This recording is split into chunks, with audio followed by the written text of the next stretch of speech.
All right, good morning. Welcome to the Iowa Core Advocate Network for ELA. This is our second webinar, and it's now 9 o'clock, so I think that we should go ahead and get started. We have a full webinar in store for you. We'll go from 9 o'clock to 10 o'clock this morning. My name is Destiny Eldridge, and I am the Literacy Consultant at the Iowa Department of Education. And I'd like to introduce my co-lead, Lee Belville, who is she is a instructional coach in Indianola, and she also serves on the statewide literacy leadership team. And we've been collaborating to put these presentations together, and also we're really excited.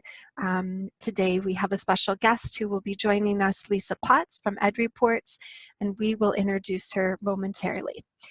Just a few logistical points. The first thing is that we'd like to be sure that each one of you have muted yourselves, and so we don't pick up any background noise.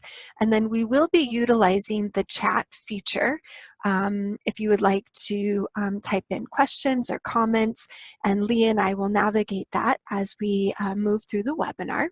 And then lastly, please also know that this is being recorded, and it will be posted on our Iowa Core Advocate website so that other people who are unable to join the live webinar are able to see it later. So with that said, we'll go ahead and get started. So today's objectives. These are the things that we'd really like for you to take away. We're going to practice utilizing the Instructional Practice Guide, the IPG, to guide decisions when planning, reflecting, and collaborating. The second thing is we'd like for you to understand the role of text complexity and meeting the expectations of the ELA literacy standards. We also want you to understand how to identify a high-quality complex text and the different purposes for identifying text complexity. And then finally, you will have an opportunity through an enrichment task in the interim between now and the next webinar in November to practice evaluating a text for complexity and grade band placement. So that's what we have in store for you today. We are going to begin with Lee. She is going to go through a bit of a review from last month's webinar and bring us up to date on new developments and new resources that we have for you. Okay, everyone, I am going to go ahead and share my screen. We're just going to be swapping back and forth here. So based on the instructional practice guide and what we had set out to achieve the last time, we asked that coaches who were on the call utilize the IPG with the teacher to dive into a lesson with them and engage in a reflective conversation using the IPG. And then also for our teachers who were joining our meeting the last time, we asked that you also utilize the IPG for the purpose of planning reflection in relation to one lesson, and then share that with a colleague or PLC group. So it can actually be utilized in different ways. And what I wanted to do is, if you have not had a chance to do that, or if you're just joining us for the first time, we do have a sample that was recorded. So I wanted to show on Twitter, we talked about last time how we're going to be posting different things to Twitter. And for those that are just now joining us as advocates, you can follow us at Iowa Core Advocates. This is a screenshot of a post that I had added to this back on September 27th. And I posed the question, how are you utilizing the Instructional Practice Guide, or IPG? So I did receive a response from Mrs. Masuya, who is also on our meeting right now. And she tweeted out, I use the IPG, first impressions, the action indicators work, enhancements, and any one of the IPG indicators will positively impact students. So I wanted to kind of give that tweet shout out, and we want to encourage all of you to share.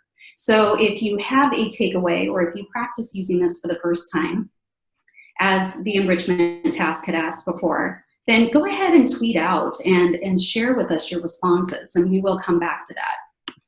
Now, fortunately, I was able to record this coaching conversation, and I have included a teaser trailer for all of you. So this particular trailer is only 3 minutes, but I think it really relates specifically to the content that we're going to be diving into a little bit deeper today in terms of text complexity. So this is actually on the left, you will see that is Mrs. Masuya, and she is an instructional coach in Indianola Community Schools. And she is meeting with Michelle Meisner, who is an 8th grade English language arts teacher, and both gave permission to share this with all of you. And I think it will be interesting for you to take a look at the full version, and you can do that on your own time. And we will also be able to share out different clips of that in future webinars as well. But I wanted to kind of just highlight this small clip for you as a teaser. And I wanted to also point out that though there are different models for coaching conversations, you're going to notice, and we have so many people on this particular meeting that might be a coach, you might be a teacher. But I did want to just point out to all of you that in some cases, coaches are actually encouraged not to take notes during a coaching conversation. However, in this case, this tool, the IPG, Instructional Practice Guide, is actually being utilized as a method to get to that deeper thinking. And the coachee actually shared, so Michelle Meisner on the right, she shared that she found it helpful that the coach was actually taking down notes because then it freed her to think more deeply about that particular lesson and the content and text complexity. So it's just something to keep in mind. When I completed the IPG previously with a social studies teacher, and I had shared a sample of that with all of you during the first meeting, she actually was the one who took the notes because that was her preference. So my recommendation would be for coaches, if you're using this particular tool with the teacher, that you just ask them what their preference is up front. And you can do what you think is going to be the best choice for that particular conversation. I do think that also being upfront about the fact that you're using this as a tool to guide the thinking and to create questions is going to be very helpful. So on that note, the coach, Liisa Masuya, also mentioned that she found that it was helpful to turn the first indicators that are on the instructional practice guide actually more into open-ended questions, because you'll notice on the IPG, and I've linked a sample of the IPG to the video that you'll be able to take a look at, they are more of a yes or no statements. So in a coaching situation, I think it would be helpful to actually turn those into questions, and you'll be able to see a sample of how she did that. So I think that that would also be very helpful. So this particular teaser, as I mentioned, focuses on text complexity as it relates specifically to the content that we are going to begin diving into deeper today. So what are your thoughts about the complexity level of the text? Because thinking about the complexity and how difficult it is for students, well, it probably could possibly lead to how you want them to interact with it too. You know, thinking about what's difficult about it. And you kind of mentioned that before, but this does definitely have, it's much more complex than other poems that they have read in the past. It, especially since it's a poem, it takes an entirely different set of your brain to understand and bring it in. Luckily, this version that I have here has a lot of annotations to help with the reading. And if I do read it out loud, if I get to a word that I know is less commonly known, I will stop and we can talk through what that is. But it's probably what I would consider to have a grade level. The nonfiction, the primary source, this one is much more difficult just because it's how Paul Revere actually wrote it. So one, it's very dry, it reads like a primary document, and there's a lot of historical names in there as well that kids will just kind of their eyes gloss over when they see it. So this is probably much more complex, I feel like, than this one is.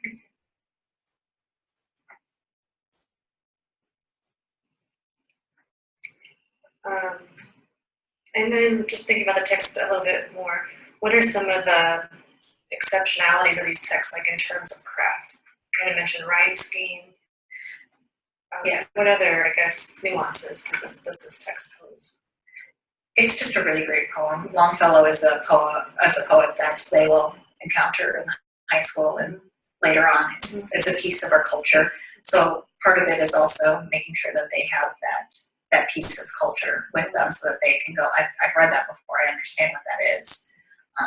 Reading poems as well takes a whole different set of your brain to kind of comprehend. It's not like prose where you can just kind of gloss over bits of it and still understand the text. Every word has a meaning. Every word has a meaning. It's very tight, it's very crafted. So I really want to make sure that I have also variations in the literature that we read in class. So it's not just, here's another short story, here's another novel. It's something different to really engage them with. I think if you agree, we've established that it is appropriate text, or at least in your mind, you've just reconfirmed that it's the appropriate complexity and worthy of their time and effort in looking at these texts.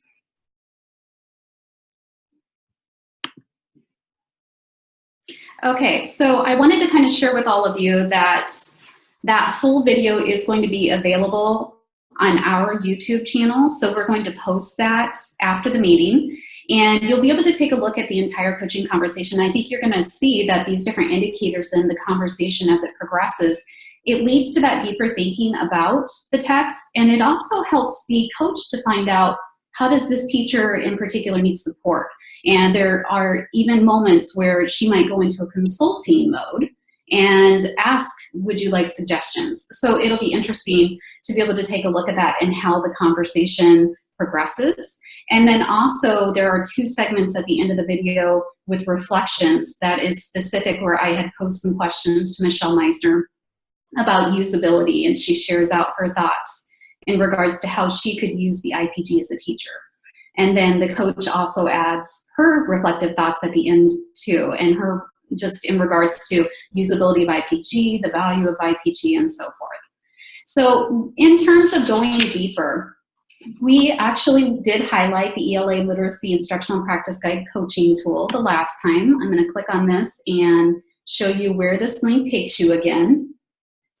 And just kind of revisiting how to access these tools. And also, we would like to encourage you that, as I mentioned before, if you have tested something and you've tried this tool, and that doesn't matter whether you're a coach, if you work for AEA and you're sharing this tool out with other educators, or if you're a teacher using this for planning purposes or reflective purposes, we encourage you to use that coaching tool. And also just remembering that it does have the different grade levels in terms of the coaching tool, and even different content areas. So although we are focusing on literacy specifically right now, we had pointed out during the last meeting that there is also math, and there are social studies, and there's other disciplines as well that you can explore. So on this next piece, should be familiar to you unless you're joining us for the first time. So this was the 3 shifts demanded by the Common Core. And we had number 1 is complexity, 2 is evidence, 3 is knowledge. And then also linked is the 6 shifts in ELA literacy that I had shown before, and you can see those connections there. We are actually focusing on the text complexity during this meeting, and that is based upon the feedback that we received previously from the Padlet regarding the challenges and the opportunities of the shifts. And that particular feedback was shared from educators who had shared that with us. So if you take a look here, this is where we've listed the opportunities and the challenges. So for complexity, regular practice with complex text and its academic language. Here were opportunities that were listed by some of you. Students will be more comprehensively exposed to the language of learning across disciplines, opening them up to more of the world outside of school. Raising the level of text complexity at each grade level and a focus on academic vocabulary will help students be ready for their future after high school. And then there were 2 challenges also that we've included here. So we have reservations of teachers and administrators who believe the texts are out of reach for most kids. And the challenges could potentially lie in expectations of teachers in using complex text. So those were the ones that were actually posed by members of our network. So what I did is I took a look at, as core advocates, what are our principles and belief system? So if you take a look at these 3 principles, these are also included And I linked there for you how to get to those particular principles. The first is believe in the potential of high quality standards grounded in evidence to prepare all students for college and careers. The second is understand and embrace the shifts in instruction and assessment required by the Common Core. And then the last one that's highlighted are eager to support our colleagues and communities in understanding and translating the shifts into instructional practice. So these three principles are included in the Achieve the Core website. I included that link for you. The challenges that were posed previously that I just shared with you relate to that third bullet point. So we want to assist our colleagues in understanding the shifts. So how do we enter into this conversation dialogically? So therefore, as challenges arise, how do we not only address these, but also share our thinking in a manner that encourages others to learn and grow with us as a community? Based on your feedback, we invited Liisa Potts to share her experiences because she has been in this position for quite some time. She's going to share some personal anecdotes with you. We will also continue to use your feedback to guide our future webinars and provide you resources that we think are going to help you to assist in any of those challenges that you have posed for us. So I'm going to turn this over to Liisa Potts. Good morning, everybody. I'm Liisa Potts. I actually currently live in the Seattle area. Although I am a Hawkeye, I went to grad school at University of Iowa. I just have to throw that in there. I know that's not a personal detail that you need, but it's one I need. I started my teaching career about 25 years ago in Iowa City, and then I'm an English language arts teacher, middle school and high school, and then from there I moved to Southern California. And I taught for over a decade in Southern California in an urban comprehensive high school. And I'll come back to that in a minute. It's actually pretty material to this conversation. And then after that, I moved back up home to my home state of Washington, where I live now. And I was the director of language arts and professional learning for the state of Washington's Department of Education. And then about 2 years ago, I took a job with edreports.org, and we're a national nonprofit we're dedicated to supporting teachers by equipping you guys with information about curricular materials. And so we've had a lot of experience working with different kinds of curricula, and then we work with researchers and experts and educators all across the country to talk about what you need. And we catalog language arts curricular materials at EdReports by doing consumer reports style reviews. And so if you get a chance later, you can go peek at that. It's all free and open access to everyone. One of the biggest discussions that we have is actually around text complexity. And so in Destiny and Lee asked me if I wanted to talk. I said, of course, I would love to talk, because I get this question all the time. People will call and they'll say, we read a report on EdReports, or we heard something about curriculum and it looks really good, but I think it's too hard. And so even in my role now, I'm challenged with that conversation on a weekly basis for sure. So I popped some questions up on the slide here for you guys to chew on and talk with your colleagues about, and take back to your sites that are really at the core of this discussion. And to prep them, I'll go back to 20 years to my own teaching experience. When I taught in Iowa City, I taught at Regina High School, so that's it's a private school in Iowa City in Iowa. And if you drill down into that, across the country, people know that Iowa is one of the gold standards of English education, at least. And so children in that town, in this college town, were pretty much expected to read a lot, and there were a lot of words around. They were exposed to a lot of words. And so it was not more than it was expected by the community. When I moved to Southern California, I taught a really big urban school. That expectation just wasn't there. Lee, I'm going to jump off and call back on the phone. It'll just take me a second, okay? Okay, sounds good. Thank you, Liisa. Lee, is that better? This is Liisa again. Yes, that's great. Okay. Apologies, everyone. This is my technological struggle. So I'll pick up at the important point. You may have actually gotten the benefit of good editing. Lee, please just text me if the sound goes crazy again. On the top of the screen, there's some questions that are actually key to ensure that strong curriculum is actually going to be deployed in the classroom. There are some considerations on the next page, but on this page, this is kind of the starting point. Do we believe that each child can read at grade level is a really hard thing for folks to wrap their heads around if they have a history of children struggling. But the research tells us that you can teach children how to read. And one of the most common counterpoints that I like to provide people if they say, well, I don't know if they'll ever learn how to read, I pull out the research about adult learners. There's a lot of research out there that'll show that even an adult who has been functionally illiterate for a lifetime, you can learn how to do it. Teaching reading is difficult, but it's doable, and it's not magic. It's something that we can all do. So unpacking that with your staff is really important. Do you believe that it's possible? And if they are not sure, then this is a great place to share research. Do we have the right texts and tools to support them? Typically at EdReports and in my work as an educator for a long time, if there's a struggle with children being able to read complex text, it often has to do with the fact that the texts and tools are not readily available. It's a lot to put that back on a classroom teacher to figure out how to get the exact right book in front of a kiddo.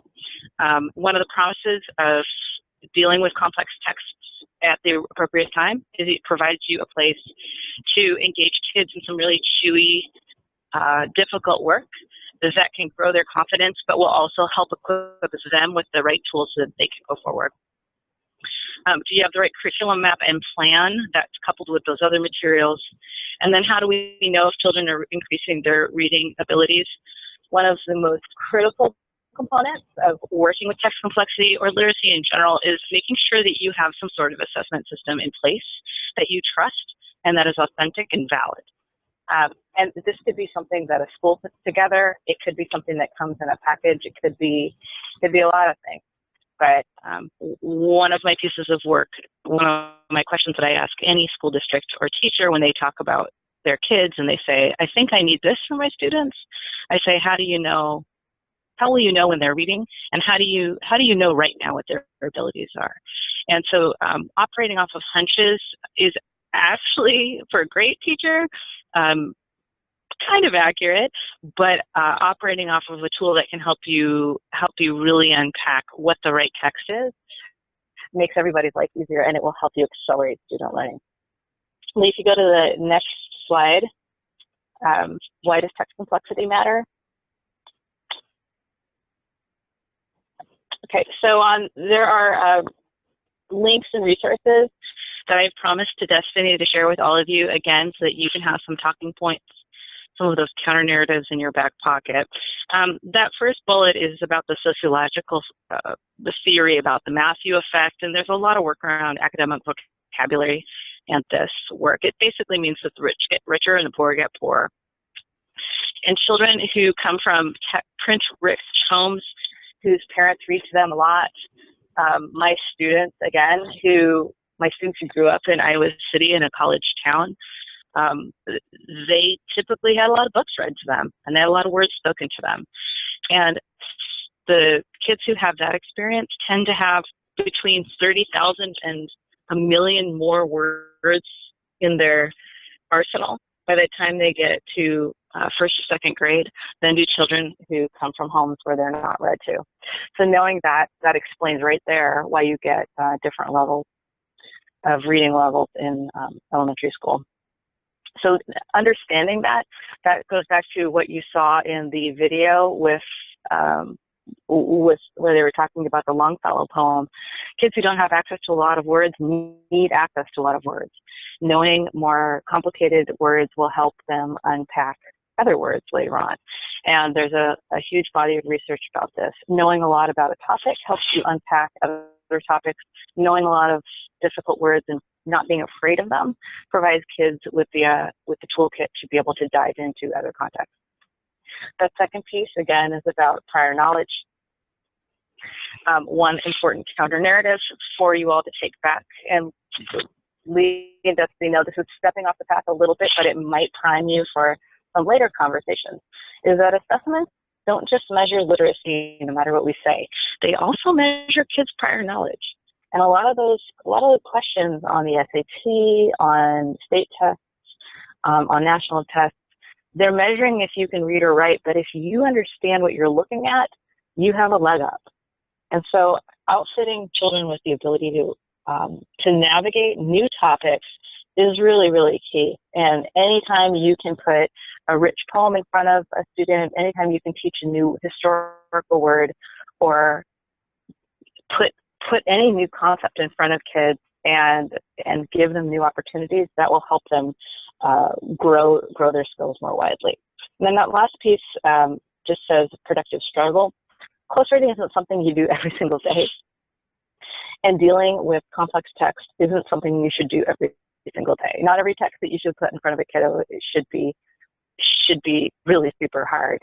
Most text that kids read should be level. You want to do the right text for the right reason.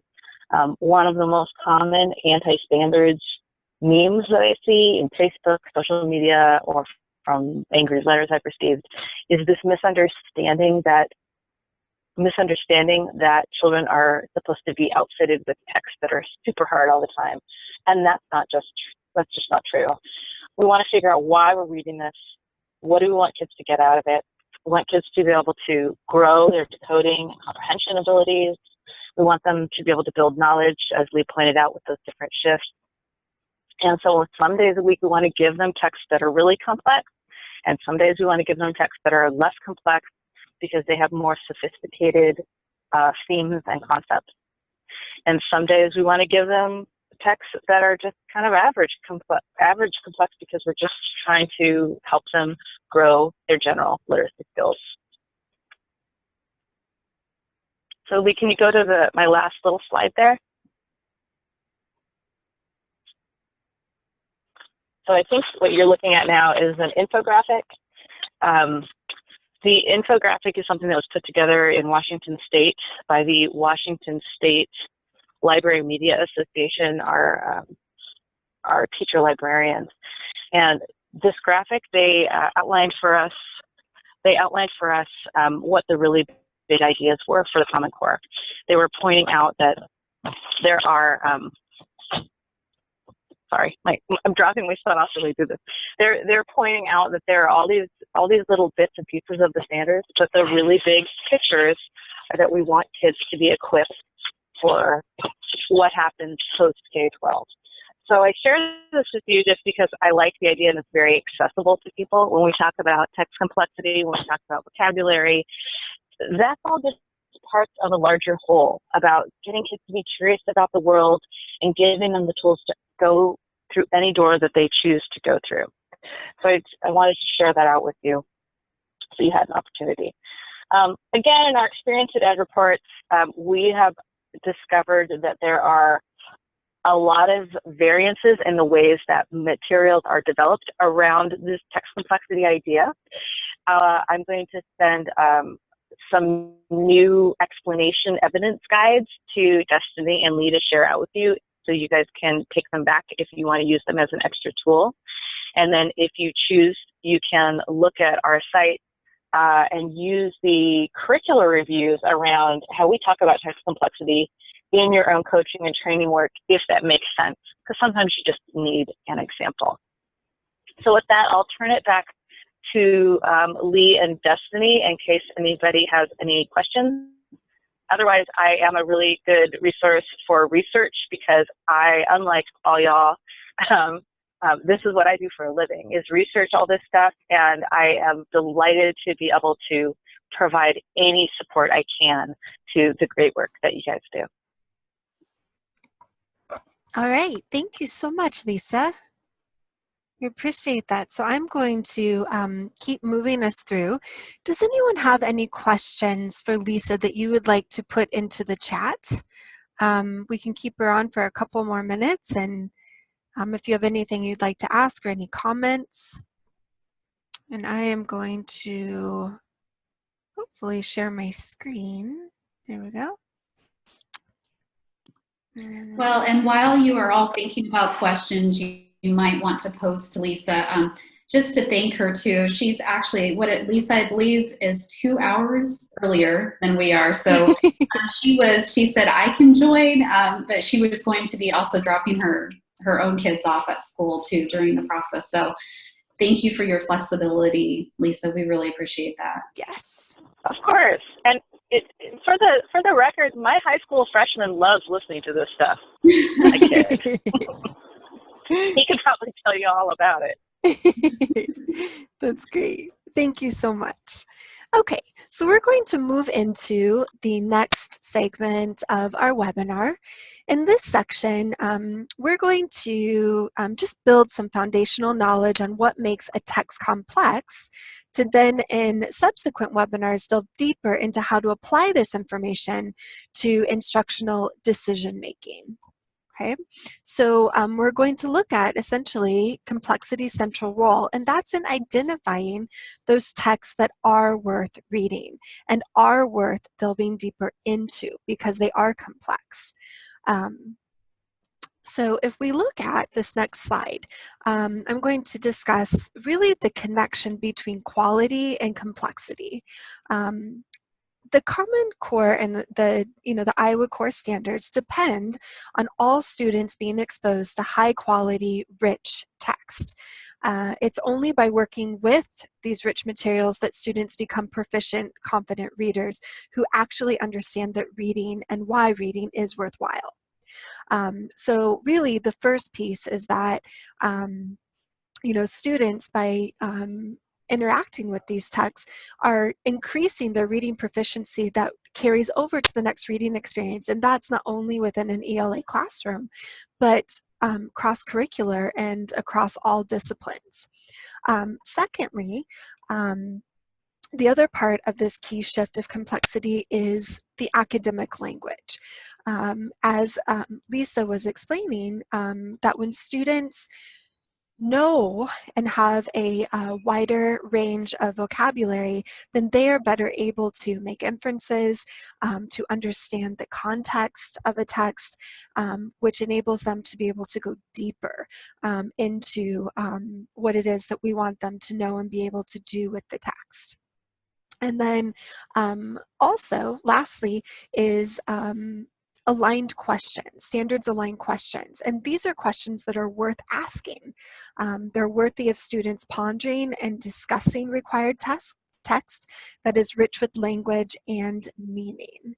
And so the standards aligned questions can't be asked of passages that are lacking complexity and fully developed ideas. That's why we need them, and that's a connection.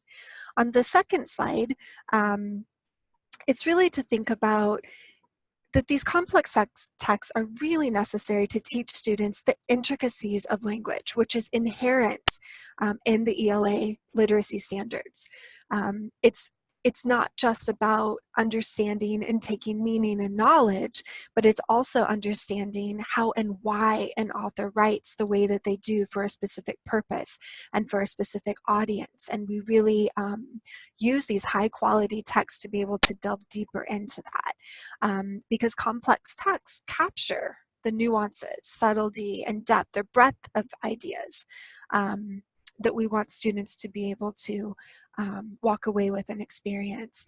And then lastly, the features of what we also consider quality and complex texts are useful texts that can be used to remove barriers to students accessing knowledge, because when we know what they will struggle with, then we can be really intentional in our instruction as to how to address those. So the first thing that we want to do is to sort of look a little deeper at what makes a text complex.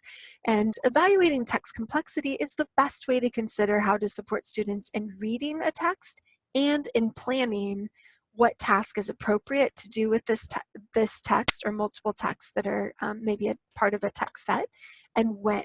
So essentially we're asking, in other words, what do we want students to do with what they know and should be able to do? So keeping that in mind as we think about what we consider text complexity. So to get you guys interacting, I'd like you to use the chat feature to write one feature of what you think would be a feature of a complex text. So we're going to take about 30 seconds to brainstorm a list, and then we'll go over what you think are features of a complex text. Time starts now.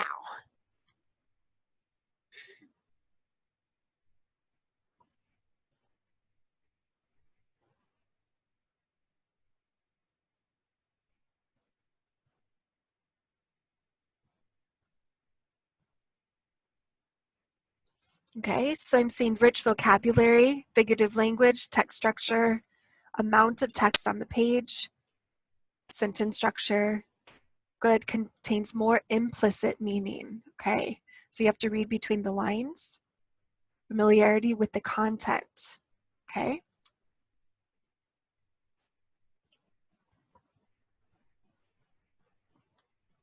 Implicit and inferring, yes. Allusions. Lexile level. Okay.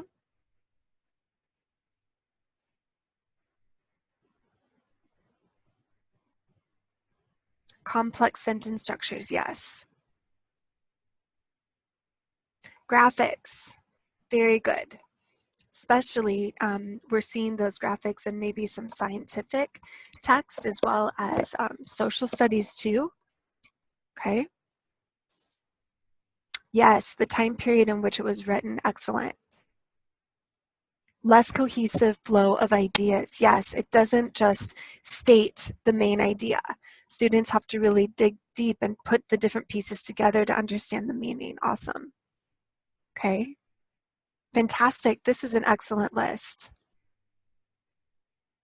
Okay, so we're going to move into the next one. These are some of the key features which you also all pulled out, but beginning with the dense information. And I'm going to go through these different features in just a moment. But really, I want to sort of provide some reasoning why we want to go through this.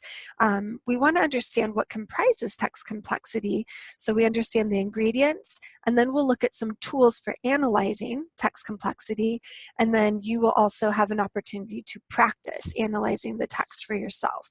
So as I go through these 10 different features that student achievement partners, because a lot of the resources we pull from their site and from their all the information they provide, these are features that make the text complex. And the more features in a text, the more complex the text will be. And then also these qualities or features of text can be present in a text in any number of ways. So when we talk about dense information, we're really talking about informational text. It tends to pack ideas in very tightly, and authors may assume that readers know more about the topic than students might actually know. The second one, lack of words, sentences, or paragraphs that review or pull things together for a student. The author does not repeat ideas or summarize much. Also, they may not offer clues to the reader through words like next, as we just saw, in conclusion, because. It really depends on for whom they are writing the piece for, and it's not always for students, but we need our students to be able to access those. Number 3, lengthy paragraphs, right? They are long, dense paragraphs. Complex sentences, sentences with a lot of parts to them or a lot of variation in sentence length and styles. Number 5, the text structures, ones that are less narrative or that mixes structures, right? Narrative structure is story-like and it's easier to follow than something like problem solution or cause and effect. When an author mixes up structures, which textbooks and articles often do, that gets even trickier to follow. Subtle and or frequent transitions. Again, the author does not always give you clues before moving on to the next idea. The seventh one is multiple and or subtle themes and purposes. Again, the author doesn't always directly state or clearly offer what the purpose for writing is, or the big ideas might be really difficult to figure out. Uncommon vocabulary, we know that based on where a student lives, their experiences in life, it really pertains to us even as adults, that it's not likely to always be familiar to students, especially at this level. The next one is unfamiliar settings, topics, or events. If you're talking about, for instance, a geyser in Yellowstone National Park, not everyone has traveled out west and understands what a geyser is without some more information, right? And so that could be an unfamiliar setting. It's harder to visualize and imagine what you've never experienced. This is why contemporary fiction can be read so fast and is considered so enjoyable, because almost everything is familiar. But in a complex text, that's not the case. And then finally, the lack of repetition, overlap, or similarity in words and sentences. The author keeps moving to new ideas or settings and does not stop to summarize or support what he or she has just discussed. Instead, they find new ways to express the same ideas. And so that can make it difficult. And then I wanted us also to consider the difference, and I'm going to check our time here, so we have about 15 minutes remaining. But I'd like to put out to you, and to utilize the chat feature one more time, I want to consider the difference between complex and difficult. So when we think of that, which two on this list do you think are not just complex, but difficult? Okay, and let me clarify a little bit more. Difficulty is in the reader, where complexity is in the text. And that's when these two are present, students are most challenged. So which two are not just complex, but difficult? And remember that difficulty is with the reader. And I'll go back up here and see if I can check my chat.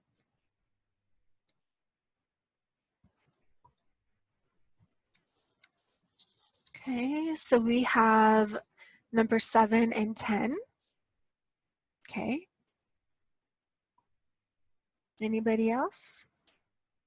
Okay, lengthy paragraphs, uncommon vocabulary, unfamiliar settings, topics, or events. Okay. 7 and 9, yep. Okay. Okay, Barb, 8 and 9. Marie, 9 and 5. Okay, 8 and 9. Okay, so we're seeing some commonality here. So I'm going to share with you what Student Achievement Partners said.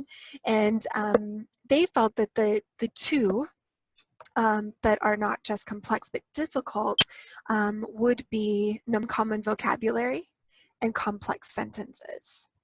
They felt that those two are more, that make a text more difficult than complex. And the difference is that 8 of them can make a text more complicated, but 2 of them make a text more difficult for students with deficits in literacy, especially in later grades. And they felt that that was uncommon vocabulary and complex sentences. Okay, so we're going to move on. Many of you have likely seen this image before, and these are the 3 factors of text complexity that when taken together, this is what we can rely on to determine the complexity of a text. And so when we look at the quantitative scale, the quantitative is going to be what a computer can see and measure. That's going to be more of the lexile. When we talk about a qualitative measure, those are going to be the text features best judged by human evaluation. And so that's going to be some of those pieces, really the ones that we just went over in the past, the 10 features are qualitative measures, text features that are best judged by a teacher or an educator. And then finally, the reader and task. And we won't get so much into this one on this webinar, but this one really involves your professional judgment. What the instructor does with this text to help students read and understand it. And then also, what does the educator decide is the best task to do with this particular task, or text rather. So briefly, looking at quantitative analysis, this measures the features such as word count, syllable count, sentence length, and the number places a text in an appropriate grade band. And so this would be quantitative, and many of us are familiar with Lexile, Flesch-Kincaid, and so on.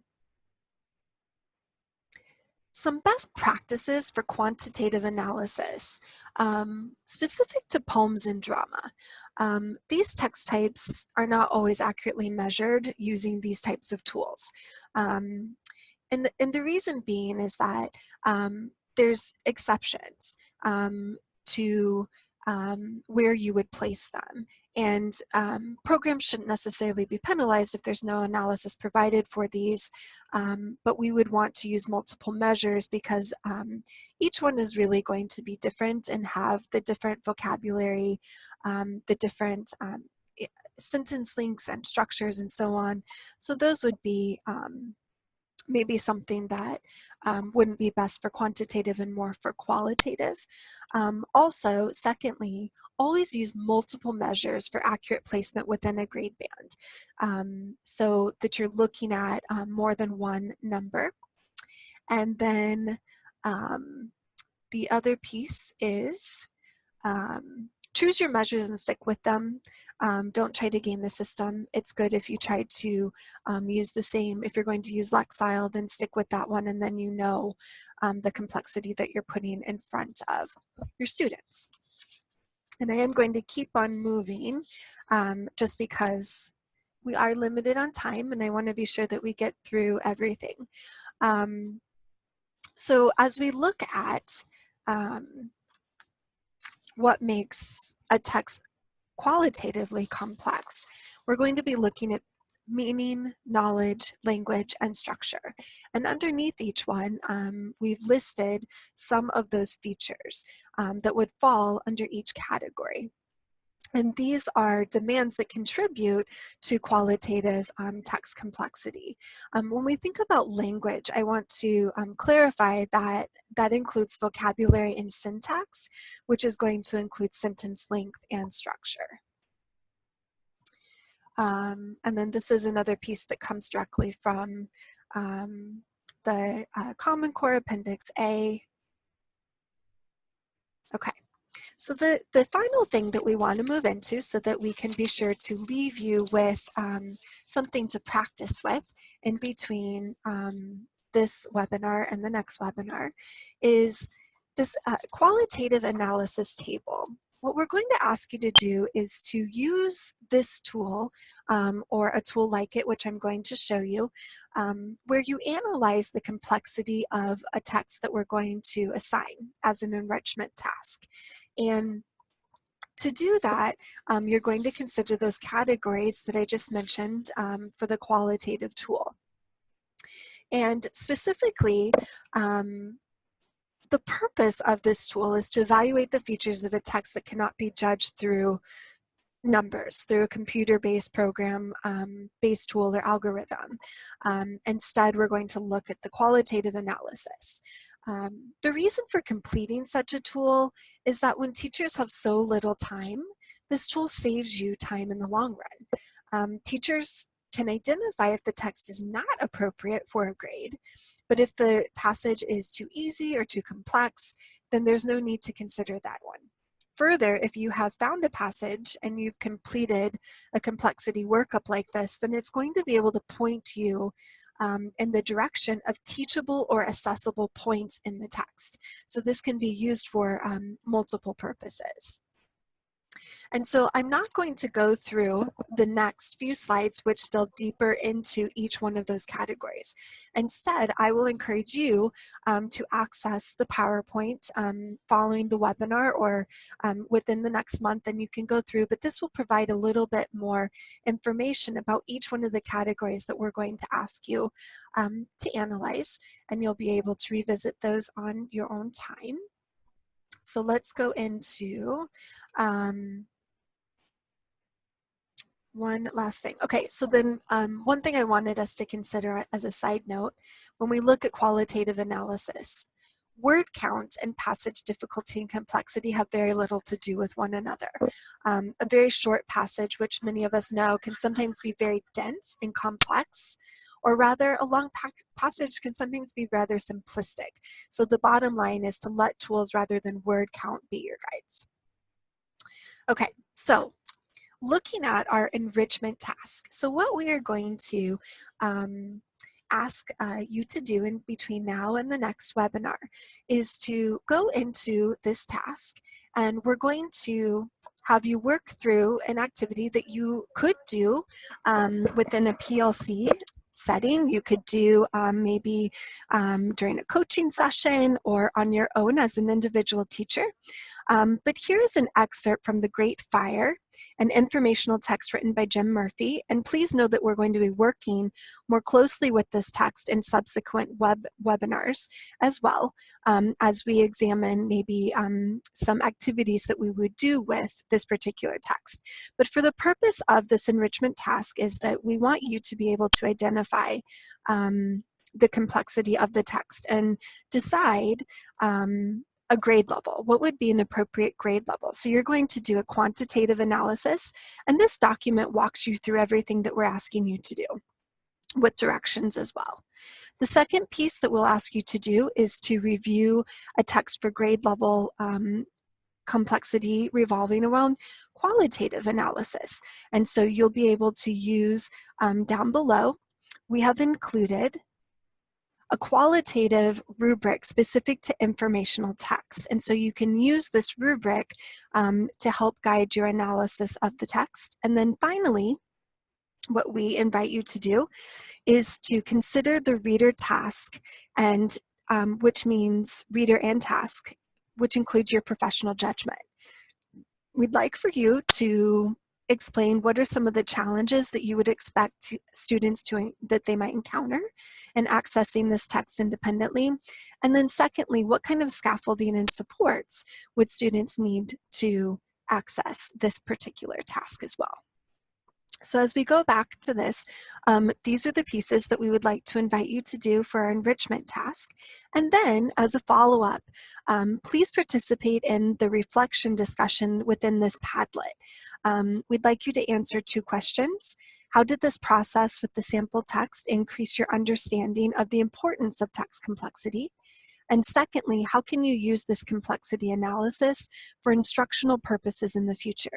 So in other words, in what ways would measuring a text using this rubric better prepare a teacher to engage students in the text? What are some of those ideas that you might have? And then moving into a few more resources in the last couple of minutes that we have to support your work, and that we will delve deeper into as we move through our webinars. But if you have time on your own, Student Achievement Partners has on achievethecore.org a text complexity collection. And if you go there, and you can link through through the slides, they have all sorts of tools for quantitative analysis, qualitative. There are multiple ways to measure. We're only offering one for the sake of this enrichment task. More resources include a webinar that Student Achievement Partners did on what is text complexity and why does it matter. We also have some research supporting shift number 1 around text complexity. If you also go to iowacorps.gov in Appendix A, there's a lot of information. And then finally, if you haven't ever visited the CCSO Navigating Text Complexity site, this is an excellent resource that different state level literacy consultants. We get together 3 times during the year, and we have been working on putting together this particular website to support educators with navigating text complexity. So we encourage you to go there as well. So what I'll do is I'll go ahead and I'm going to pass this back over to Lee. I'm really sorry that it was a lot of information all at once, but I do hope that you go back in and you access this webinar, these tools and these slides, and go deeper into each one of those categories, and that you participate in the opportunity to work with the enrichment task, and then we can collaborate and talk about your experience with those through the Padlet and also through tweets. So I'll hand it over to you, Lee. Okay, she is still sharing her screen, but I'll just have her continue to do so, just for time's sake, because we only have 2 minutes. So first off, we just wanted to remind you to please tweet out, and you can use the @Iowa Core Advocates, and then you can also network with others. You can learn together and share your ideas. The hashtags are also included again that we had talked about during the first meeting.